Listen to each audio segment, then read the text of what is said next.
সে চেয়েছিল একটি সত্যিকারের প্রেমের কবিতা লিখতে। তার তো একটাই জীবন, মানুষের জীবনে প্রেমের চেয়ে নির্মল পিপাসার জল আর কি থাকতে পারে। সে আরো অনুভব করত প্রেমী কবিতার প্রাণ, তার শব্দ, তার ধ্বনি, তার মন্ত্র। কিন্তু তবু তার কবিতা একটার পর একটা, তার নিজের লেখা কবিতা, কি প্রেম, কি জল, এমনকি পায়ের নিচের শক্ত মাটি পর্যন্ত খুঁজে পেল না। কবিতার জন্য তার দিবস রজনী জাগরণ, যা ছিল তার জীবনের কঠিনতম সত্য।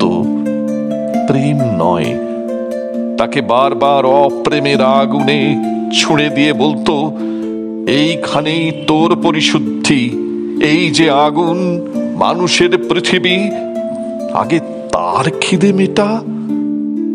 তোর সমস্ত কবিতা, তোদের সমস্ত কবিতা সে তার ক্ষুধার্ত জিভ দিয়ে চেটে খাবে। তুই মূর্খ, জীবনের পাঠ এখান থেকেই শুরু কর। দেখতে দেখতে তার কৈশোর গেল, যৌবন গেল। এখন তার মাথার সব চুল সাদা, হাতের 5 আঙুলে মাঘের শীত। মাঝে মধ্যেই রাত দুপুরে ঘুমোতে না পারার যন্ত্রণায় সে চিৎকার করে উঠত, আমি একটি প্রেমের কবিতা লিখতে চাই, মাত্র একটি প্রেমের কবিতা। আর তখনই শোনা যেত তার মাথার ভিতর, তার বুকের মধ্যে সেই কঠিন তিরস্কার, বুড়ো হয়ে গেলি, এখনো স্বপ্ন দেখছিস? দেখ, ভালো করে চেয়ে দেখ, তোর চারদিকে এখন হলুদ হেমন্তের পৃথিবী। কিন্তু তারপর কি দেখছিস?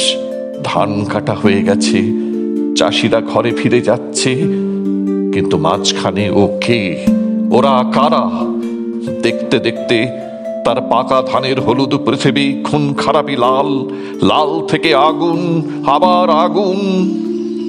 আগুন, তুমি আমাকে সারা জীবন ধরে পুড়িয়েছ, কিন্তু আমি তো শুদ্ধ হলাম না, শুধু পুড়ে গেলাম।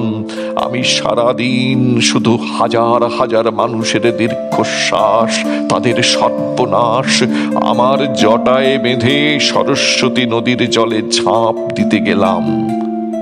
কোথাও তাকে খুঁজে পেলাম না। তুমি আমাকে কি জীবন শেখাও আগুন? এই কি মানুষের জীবন?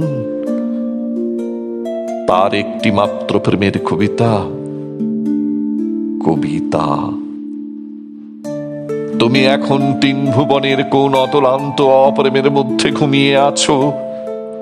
ঘুমাও, তুমি ঘুমাও, আর আমি জেগে থাকি আর এক আরম্ভের জন্য। মৃত্যুর মুখোমুখি আমি জেগে থাকি।